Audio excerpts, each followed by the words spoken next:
शुरुआत में हम बेला नाम की खूबसूरत औरत को देखते हैं जो पेशे से एक वकील थी और उसकी हाल ही में जॉन के साथ दूसरी शादी हुई थी। बेला की पहले से 2 बेटियां थी और जॉन का भी जीतू नाम का एक 18 साल का बेटा था। जॉन उसे बहुत प्यार करता था लेकिन बेला उसे बोर्डिंग स्कूल भेजना चाहती थी, लेकिन जॉन उसे अपने घर ले आता है। जीतू बेला की बेटियों से मिलकर बिल्कुल भी खुश नहीं था और जॉन के साथ भी उसकी लड़ाई होती रहती थी, लेकिन बेला उसे समझाती है कि जीतू को थोड़ा समय चाहिए। अगले दिन बेला जब घर लौटती है तो वो देखती है कि उनके घर से सारी कीमती चीजें गायब थी। ये देखकर वो जॉन को कॉल करके सारी बात बताती है। इसके बाद वो जीतू के कपड़े धो रही होती है, तभी उसे वही चीजें मिलती हैं जो उनके घर से चोरी हुई थी। वो जीतू के पास जाती है। शुरुआत में वो मासूम बनने की कोशिश करता है तो बेला उसे पुलिस की धमकी देती है तो जीतू मान जाता है।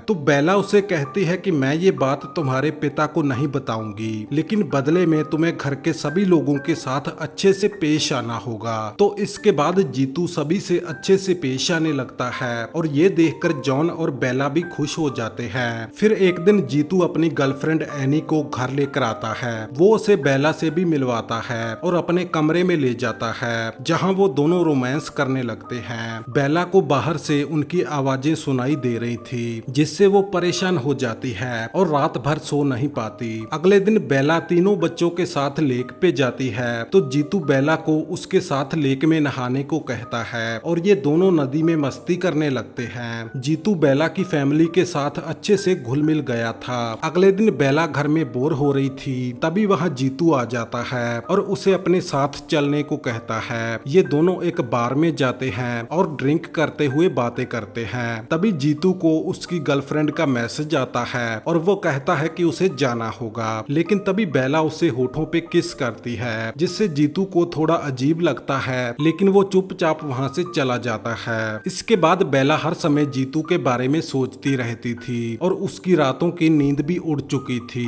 लेकिन बेला अपने आप को और रोक नहीं सकती थी। तो वो रात को जीतू के रूम में जाती है और उसे सड्यूस करने लगती है। पहले तो जीतू खुद को कंट्रोल में रखता है, लेकिन फिर वो भी बहक जाता है और ये दोनों अच्छे से एक दूसरे को सेटिस्फाई करते हैं। इसके बाद बेला बिना कुछ कहे अपने रूम में आ जाती है। अगले दिन बेला जीतू के लिए एक अच्छा लैपटॉप भी खरीद कर लाती है। ये देखकर जॉन भी खुश था कि उनके रिश्ते बेहतर हो रहे हैं, लेकिन अब बेला दिन में जीतू के साथ और रात में जॉन के साथ सोने लगी थी। ऐसे ही दिन गुजर रहे थे और एक दिन जीतू बेला और उसकी सभी बातें रिकॉर्ड कर लेता है। अगले दिन बेला की बेटी का बर्थडे था, लेकिन जब सभी पार्टी में बिजी थे तो जीतू बार बार बेला के करीब आने लगता है, जिसे बेला की बहन देख लेती है। तो बेला जीतू से चिढ़ जाती है क्योंकि उसके मन में डर था कि उसकी बहन जॉन को ये बात ना बता दे, लेकिन वो पार्टी को बीच में ही छोड़कर चली जाती है, जिससे बेला की चिंता और बढ़ जाती है और वो जीतू पर और गुस्सा करने लगती है, जिससे जीतू भी गुस्से में आकर एक पेड़ पर चढ़कर वहां से कूद जाता है, जिससे जॉन को बहुत चिंता होने लगती है। लेकिन तभी जीतू हंसने लगता है कि वो मजाक कर रहा था। तो अगले दिन बेला जीतू से मिलती है और उसे सब कुछ बंद करने को कहती है। जब बेला अपनी वॉक से घर लौटती है तो जॉन उसे बताता है कि वो जीतू के साथ कुछ दिनों के लिए बाहर जा रहा है। साथ ही वो बताता है कि मुझे तुम्हारी बहन का भी कॉल आया था। ये सुनकर बेला टेंशन में आ जाती है। तो अगले दिन बेला अपनी बहन के घर जाती है, लेकिन वो बेला से बात भी नहीं करना चाहती थी, जिससे बेला और ज्यादा टेंशन में आ जाती है। लेकिन जब वो घर पहुंचती है तो वो जॉन और जीतू को देखती है और शॉक हो जाती है क्योंकि वो दोनों एक हफ्ते बाद लौटने वाले थे।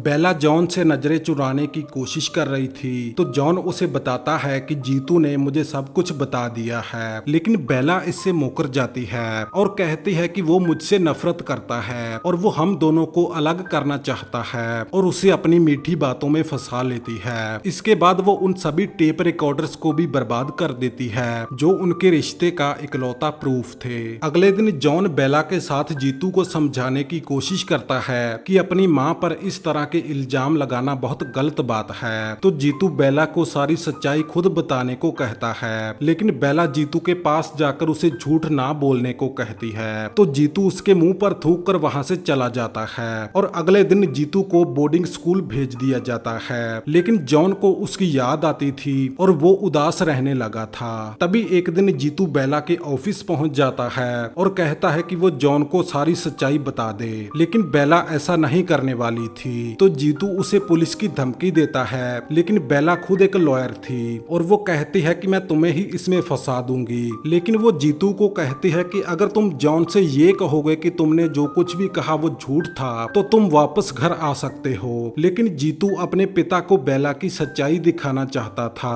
क्योंकि उसके कई सारे और मर्दों के साथ भी अफेयर थे। फिर एक दिन जीतू जॉन के घर चुपके से घुस जाता है, लेकिन बेला उसे पकड़ लेती है। जीतू उसके सामने बहुत गिड़गिड़ाता है, लेकिन बेला उसे घर से बाहर निकाल देती है। अगले दिन जॉन को स्कूल से कॉल आता है कि जीतू का कुछ पता नहीं चल रहा। इसके बाद कुछ दिनों बाद जॉन को पुलिस स्टेशन से कॉल आता है। बेला भी उसके साथ जाना चाहती थी, लेकिन जॉन उसे मना कर देता है। कुछ देर बाद जॉन घर आता है और बताता है कि पुलिस को जीतू की डेड बॉडी जंगल में फ्रीज हुई मिली थी, मतलब कि वो घर के बाहर कई घंटों से उसके पिता के बाहर निकलने का इंतजार कर रहा था, लेकिन इसी दौरान ठंड से जमकर उसकी मौत हो गई थी। ये सुनकर बेला बहुत रोती है, क्योंकि वो जानती थी कि उसी की वजह से ये हुआ था। जॉन भी खुद को ब्लेम करता है और वो ये भी समझ चुका था कि जीतू बेला के बारे में सच बोल रहा था, लेकिन उसने उसकी बात नहीं सुनी। अगले दिन ये सभी जीतू के फ्यूनरल के लिए निकल जाते हैं।